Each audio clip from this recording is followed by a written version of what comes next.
Oh, I remember what I was going to do. I was going to tell you guys the story this week. I did this awesome, unbelievable fucking gig. It was the Bob Woodruff Fund, whatever you call it. Jesus Christ. I really thought that this story was going to get the podcast going again. What the fuck was it called? The Bob Woodruff Charity Fund auction thing. Bob Woodruff is a reporter. He was in Iraq. He got hit by a roadside bomb, made a miraculous recovery, and this is the fourth annual one where they raise money for his foundation. That's the word I was looking for. His fucking foundation, to raise money for it, for troops who've been injured in battle and that type of thing. Just one of those charities you just cannot say no to. You have to do it. And it was all the way back in New York City at the Beacon Theater. For music fans out there, they know that the Allman Brothers have been doing the Beacon Run for like the last 30 fucking years. So already I'm thrilled to be there just because I'm going to be standing on the same stage as Dwayne Allman. And I showed up, and the lineup that I went on was the most insane lineup I have ever been on in my career. This was the lineup. All right, Max Weinberg was there, and he put together this big band. So they're out there fucking killing it. Jon Stewart was the host. He goes out, and he kills it, talking about politics in a very funny way, unlike the horse shit that I did on my podcast. He fucking kills it. Then he brings out Tony fucking Bennett, who sings 2 songs, absolutely kills it, sounds as good as he did 40, 50 years ago. Just kills it. Then they bring out, Jon Stewart comes back out, does some more jokes, kills again. Then he brings out Bruce Springsteen. Fucking Bruce Springsteen goes out there and just fucking owns the stage, sliding around, jumping up on the piano, telling jokes, just fucking kills it. Then they had an auction. All these fucking rich peoples paid like $150,000 for one of Bruce Springsteen's guitars, raised all this money.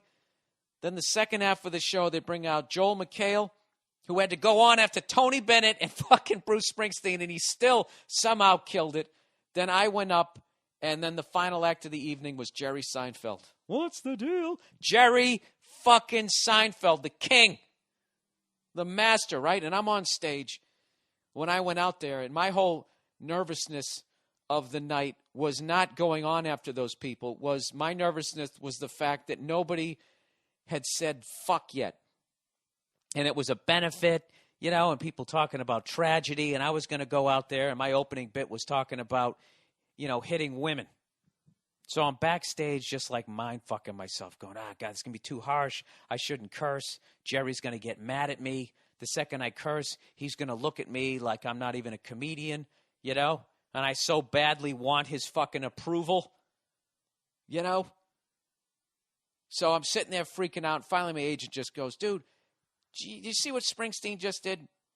He went out. He just does what he does. Jumps on pianos. Just go out there. Do what the fuck you do.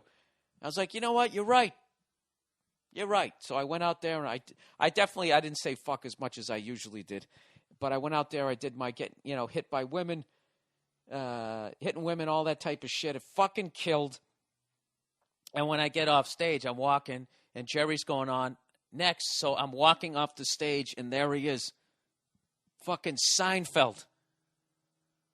Who at this point, it's like looking at Elvis, goddamn icon. He's standing there in his suit, just ready to go to work. And I walk by him. I'm just wincing, I'm waiting for him to just completely blow me off, or just be like, "Why did you say fuck so much?" And I walk by him. And he fucking sticks his hand out, and he just goes, really funny stuff. Really, really funny stuff. And I was just like, oh, thanks a lot. I try not to curse so much out of respect for you going on next. And he goes, well, I don't care. Then I felt like an idiot. I'm sitting and being all nervous like a little schoolgirl, and I just realized, like, wait a minute. Jerry has always worked totally fucking clean. He came up in the late 70s, right through the 80s. With all these barroom hack comics doing blow. I mean, the amount of shit that guy had to go on after, working squeaky fucking clean. He can't follow me. Well, what the hell was I thinking? No, I was thinking he couldn't follow me. I was thinking that he would be annoyed. And then I stood there, like feeling like I was 90 miles in the air because he said that he thought that I was funny or that I had good stuff, and then I watched him go out there and it just absolute. Not to bring up sports again, but I guess I have to, any port in a fucking storm here. It was like watching, when somebody's just has the perfect swing, perfect jump shot, their form or whatever. That's what it was like. There was just everything that he did. There wasn't one wasted word, one wasted movement, everything. Okay, you want to talk movies? It's like Toy Story. You go to see Toy Story. It's like every line in the movie just propels the thing forward. There's not a line of fat in that fucking script, and it's just like his act. And he goes out there and just absolutely fucking destroyed. And it was awesome. The other night that I had that ever compared to that was one night I was down at the Comedy Cellar in the Village in New York City. And that's the club where if you want to see, go out and see great comedy, or if you want to see possibly somebody super famous that's a comedian just drop in and do a set, that's where I would go. And it used to happen all the time. And one night I was down the cellar, and I'm going to be naming a lot of names here, but I never name names of the podcast, but there's nothing bad about this story. So Godfrey was hosting the show, and I was supposed to, I think it was me, I was going on next, but all of a sudden, I can't really tell you the story without saying the names. This is basically, just imagine you're sitting in the fucking crowd, all right? You're just seeing no-name hacks like me going up, and all of a sudden the host goes, hey, everybody, we got a very special guest that just dropped by, wanted to do like 5 minutes. You might recognize this guy from the hit TV show Everybody Loves Raymond. Please welcome Ray Romano. And Ray walks on stage, and the crowd goes fucking nuts. Holy fuck, Ray Romano, right? And as he's on stage, Seinfeld and Chris Rock show up.